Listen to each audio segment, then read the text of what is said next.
everyone, this is Andy, and I'm about to read through the book of Exodus, chapters 15 and 16. Chapters 15 starts off with an ancient hymn. Well, there's actually two songs in chapter 15. The first is called the Song of the Sea. It's from the 12th century BCE. It's probably one of those bits that's incorporated from another faith that just happened to get into the Bible because it was so popular. The Bible I'm reading to you is the NIV version. However, I'm also using the Oxford Standard Bible when I prepare for these videos. The new Oxford Standard Bible states the Song of the Sea is, quote, and let me quote, probably from an independent composition, not part of one of the other sources of Exodus, influenced by mythic accounts of the divine warrior's battle with watery chaos. It is rich in metaphors, and then it goes blah, blah, blah, blah. I don't know about you, but when I hear of a battle with watery chaos, I think of the Babylonian god Marduk's battle with Tiamat, the dragon. I don't know if this is like dragon. I feel I'm talking too much. Maybe we should just get right to the Bible. I'm not going to sing these songs, but I'm sure there may be a cadence going on. Here we go. Chapters 15 and 16 in the book of Exodus. Then Moses and the Israelites sang this song to the Lord. I will sing to the Lord, for he is highly exalted. Both horse and driver he hurled into the sea. The Lord is my strength and my defense. He has become my salvation. He is my God, and I will praise him. My Father's God, and I will exalt him. The Lord is a warrior. See the muscle right there. The Lord is his name. Pharaoh's chariot and his army he has hurled where? Into the sea. The best of Pharaoh's officers are drowned in the Red Sea. The deep waters have covered them. They sank to the depths like a stone. Your right hand, Lord, was majestic. In power, your right hand, Lord, shattered the enemy. In the greatness of your majesty, you threw down those who opposed you. You unleashed your burning anger. It consumed them like stubble. By the blast of your nostrils, the waters piled up. The surging waters stood up like a wall. The deep waters congealed in the heart of the sea. The enemy boasted, I will pursue. I will overtake them.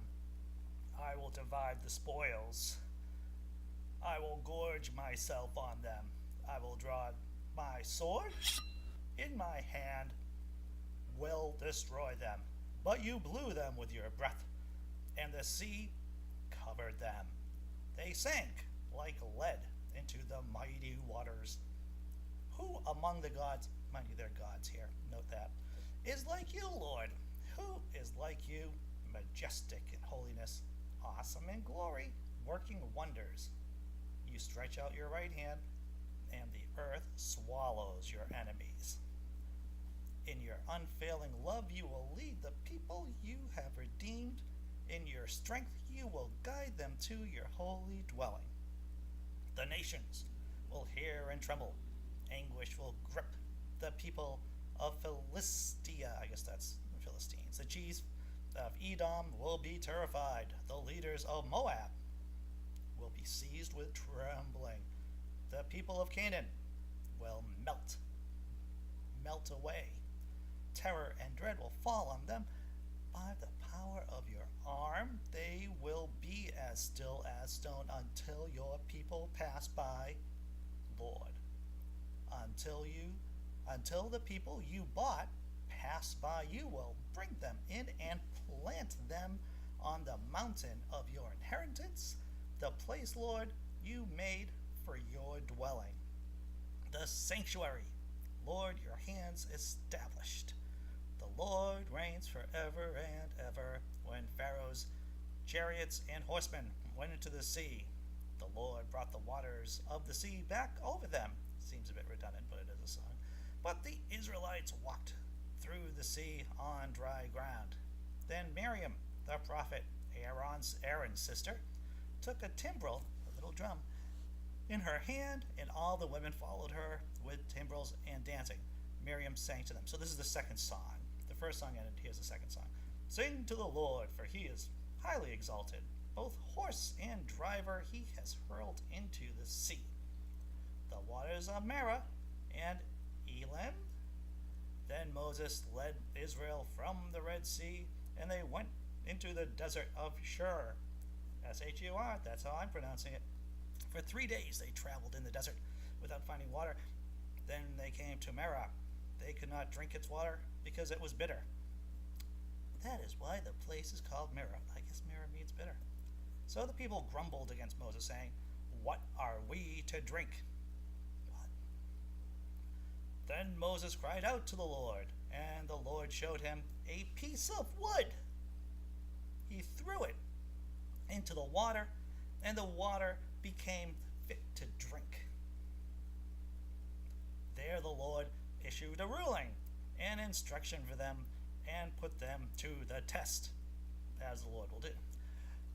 If you listen carefully to the Lord your God and do what is right in his eyes, if you pay attention to his commands and keep all his decrees, all of the decrees, I will not bring on you any of the diseases I brought on the Egyptians, for I am the Lord who heals you. And if you don't do what I tell you, I'm gonna bring the pain. It's not in the Bible, but just, Then they came to Elim, where there were 12 springs and 70 palm trees, and they camped there near the water. Manna and quail, chapter 16. The whole Israelite community set out from Elim and came to the desert of Sin. That's what it says, Sin, which is between Elim and Sinai, on the 15th day of the second month after they had come out of Egypt. In the desert, the whole community grumbled against Moses and Aaron. The Israelites said to them, if only we had died by the Lord's hand in Egypt. There we sat around pots of meat and ate all the food we wanted.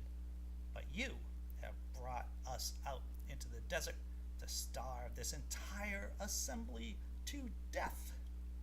Rough crowd. Then the Lord said to Moses, I will rain down bread from heaven for you. The people are to go out each day and gather enough for that day. In this way, I will test them and see whether they will follow my instructions. That's right, rain bread to hungry people and see what happens. On the 6th day, they are to prepare what they bring in. That is to be twice as much as they gather on the other days. Because, it's a Sabbath and everything, right? I'm sure we're going to get into that. But it's a Sabbath. You can't pick up bread from the sky on the Sabbath. So Moses and Aaron said to all the Israelites, in the evening you will know what it was the Lord who brought you out of Egypt.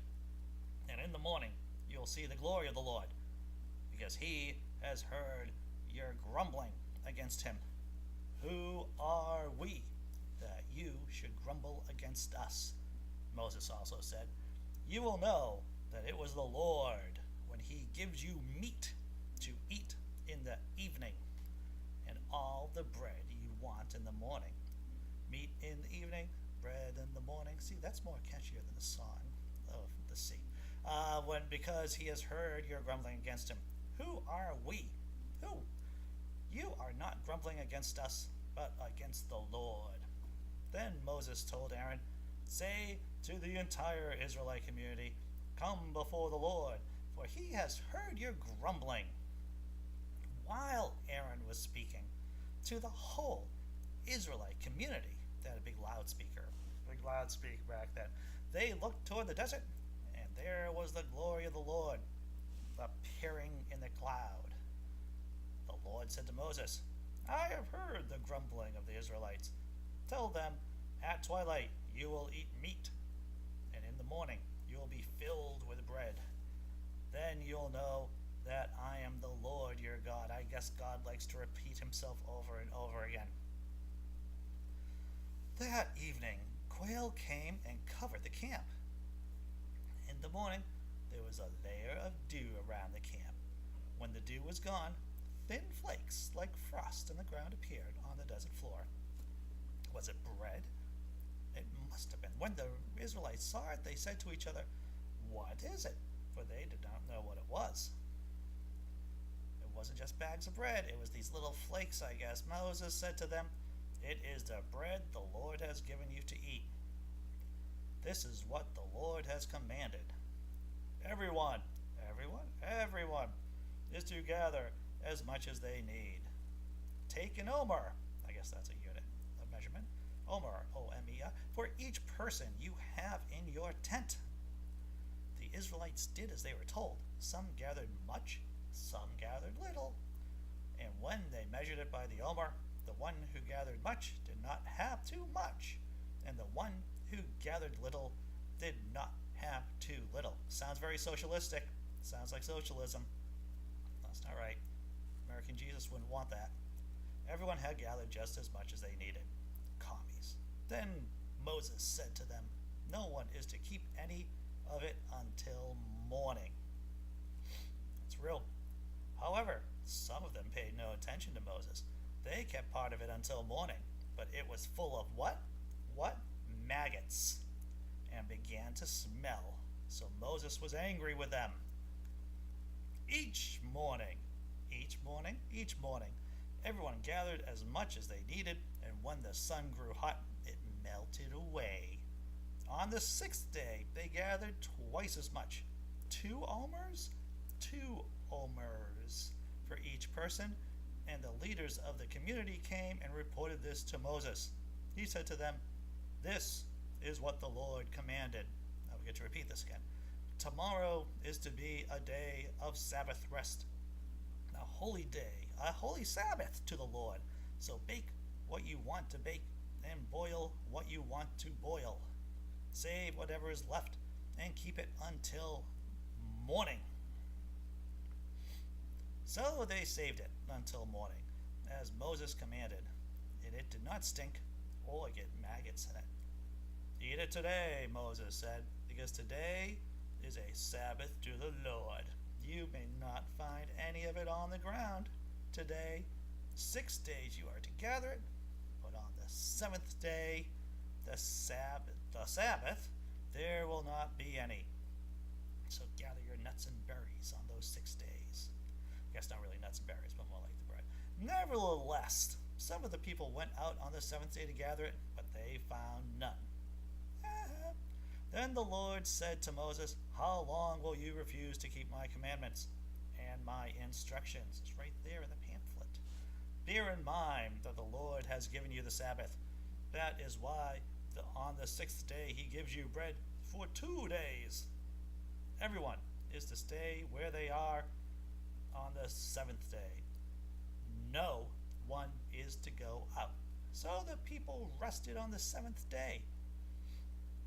The people of Israel called the bread, what did they call it? I wonder. Manna. M-A-N-N-A. It was white like coriander seed and tasted like wafers made with honey. Moses said, "This is what the Lord has commanded. Take an omer manna and keep it for the generations to come, so they can see the bread I gave you to eat in the wilderness when I brought you out of Egypt." That bread is going to get really stale if you're going to keep it for generations. So must be magic bread. So Moses said to Aaron, "Take a jar and put an omer of manna in it. Then place it before the Lord to be kept for the generations to come, so they can see the magic bread too." What's the point of having magic bread if you can't show it for generations to come?